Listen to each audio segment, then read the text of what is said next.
Compare these two chord progressions, version A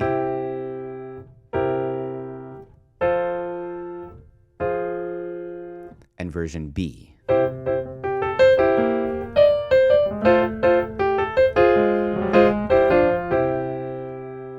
Now those two examples are the exact same chord progression. I've just rearranged them a bit and added fills. So I want to take you from version A to version B in 10 simple steps. And the good news is every one of these 10 steps is a tool that you can apply not only to this chord progression, but to any other chord progression that you want to play. First, let's start with the basic chords. We have C major, C dominant 7, F major, and F minor. Those chords are all super simple if you understand chord notation. If you don't, you're welcome to grab my free 2-page guide to every kind of chord at the piano. I'll leave the link for that. And I also have other videos on that topic. Now, before we get into these fun fills, I want to rearrange these chords a bit so they're more musical and actually easier to play. I'm going to invert the C major chord. That means I'm taking the bottom note and putting it up an octave. So now we have this first inversion shape in the right hand for C major. Then for the C7 chord, I'm going to pull out just the B flat from that chord and put it in my left hand. So now we have the start to a really nice descending bass line. With the F major, I'm going to play A in the bass, and then F minor has A flat in the bass. So this is our new arrangement for the chord progression.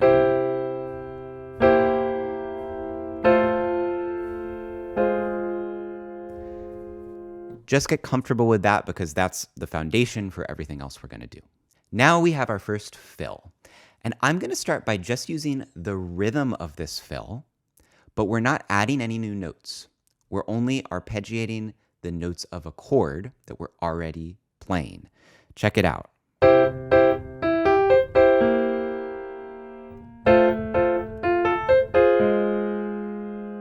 This is an important principle of improvising fills. The most important place to start is with the rhythm that you want to play.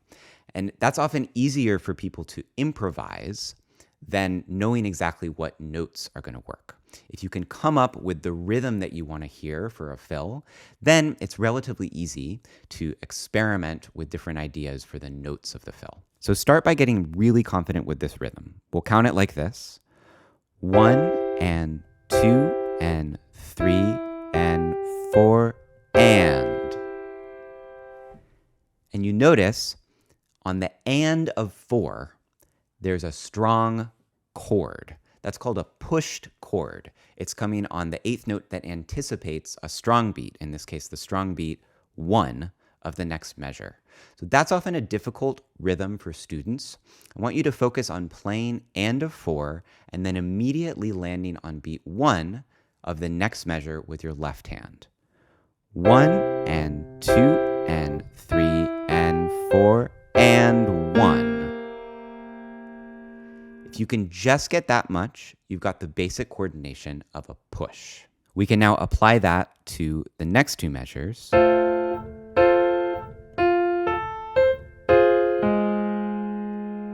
And it's very important that the pushed chord, the chord coming on end of 4, anticipates the chord for the next measure. So we're not still playing F major on that end of 4. We're actually playing F minor, the chord that belongs to the next measure. So here's the whole passage with this new rhythmic fill.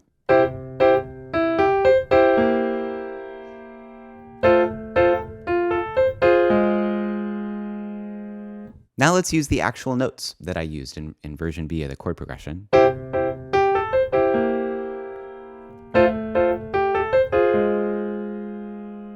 These three notes come from the major pentatonic scale. And we define the major pentatonic scale as 1, 2, 3, 5, and 6 of the major scale. I have another video on pentatonic scales if you'd like to learn more.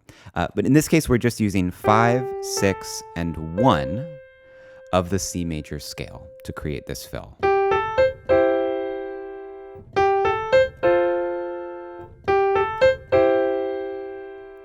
And that's a really common and really useful fill to learn in every key.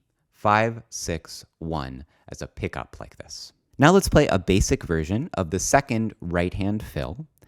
The rhythm goes 1 and 2 and 3 and 4 and. I suggest you use these same fingers that I'm using, fingers 3 and 2 on the D and the C. Here's how it sounds in context.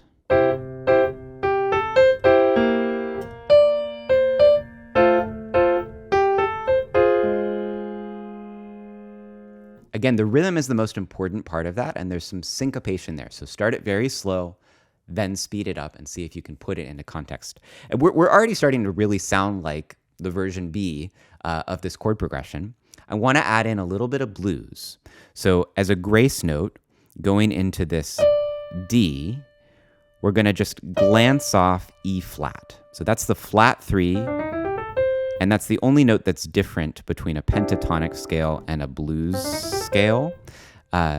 So in this case, we're doing a fill that comes from the blues scale. And I also have a video on blues scales if you'd like to learn more about that. So I'm thinking in terms of numbers. This is flat 3, 2, and 1. Also very, very common notes to use in fills. And here it is in context.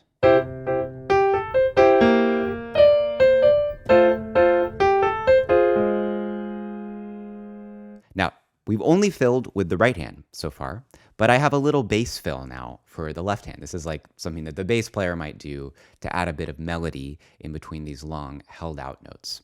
This sounds like this. And as I said before, the rhythm is the most important part, and the rhythm here is the same as the second right hand fill. Right? It goes 1 and 2 and 3 and 4 and. Let's hear it in context.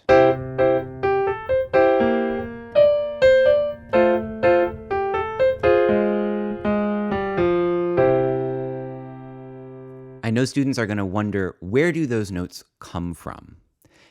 My suggestion when you're looking for bass fills like this is to just start with the rhythm and the shape that you want, and then experiment with possible melody notes. You know, we can get into the theory of the scale that works against this F minor chord in the key of C.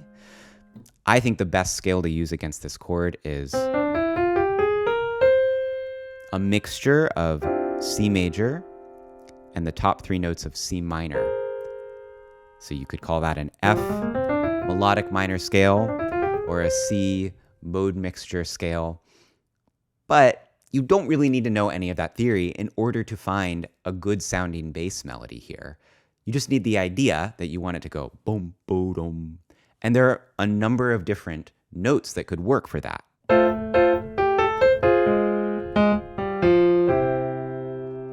Here's another version.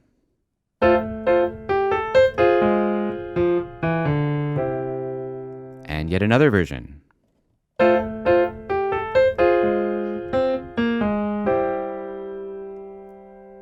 So in these situations, you really want to trust your ear, start from the rhythm and the shape of the melody you're improvising, and then embrace trial and error to find what sounds good to you. We're getting really close to the final version. I want to add a little bit of rhythmic texture in my left hand. So this is going to be a brief pickup note in the thumb of my left hand, 1 octave above the C bass note, and it sounds like this. Did you catch it? It's really, really quick and subtle. So it's on the and of 2. 1 and 2 and 3 and 4 and 1. Okay? It's just that and of 2 where I'm catching that pickup note with my thumb. And you can practice this anytime you're playing repeated quarter notes in the right hand. You can add in a little bit of rhythmic texture in between the right hand quarter notes with your left hand thumb.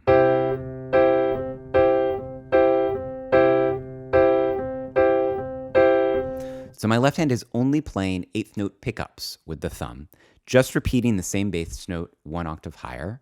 This is kind of like little ghost notes or grace notes that drummers will play on the snare. You can add in extra rhythmic information by playing very subtle pickup notes like this. And that's a lot of what gives us a sense of like feel or groove in somebody's playing. Now, because I'm acting both as the chord player and the bass player here, I could follow that bass line with the right hand. So let's do that. We're going to go. And this looks like a bunch of new chords in the right hand, but I'm not really thinking about it that way. I'm more thinking about it as moving voices within an existing chord. So I'm leaving the top voice in place. Then this voice just follows the bass line down, A flat, G, F. And then the bottom voice on this F is going to move down stepwise so that it stays in harmony with that bass melody. And I suggest you use the same fingering I'm using. That's 1, 3, 5, 1, 2, 5, 1, 2, 5.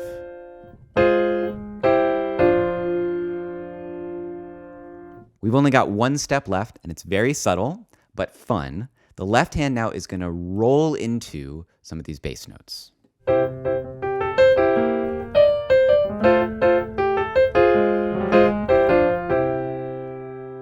All that's happening there is I'm anticipating a bass note in the left hand and leading into it chromatically. That means every single available note. And you can do that leading into the A. You can do it leading into the A flat. You have to find a fingering that works so you can just kind of move through it very quickly, more coming from the motion of your hand than from individual fingers. And again, as always, the rhythm is what matters here. You want to land on the strong beat with your intended bass note. So you need to anticipate that strong beat with the grace notes. Think more about where you want the strong arrival note to land than where you're starting the grace notes.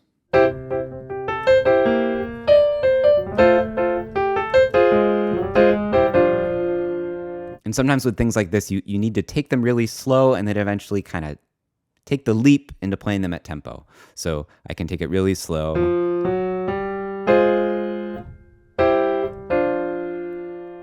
And then eventually,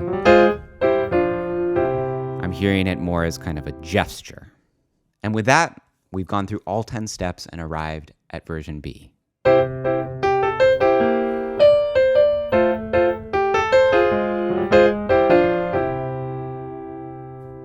Remember, any one of these 10 steps, taken by itself, can be applied to other chord progressions where you want to fill between chords like this. And if you found some of the later steps just too difficult for you to tackle, that's totally understandable. I built my piano fluency program for exactly that purpose, to help bring people step by step through a structured progression of ability at the instrument. So if you're curious about that, you should head to pianofluency.com and become a member. With that, I want to thank you for joining me in this video. Remember to subscribe for more free piano education content. My name is Ted with Piano Fluency.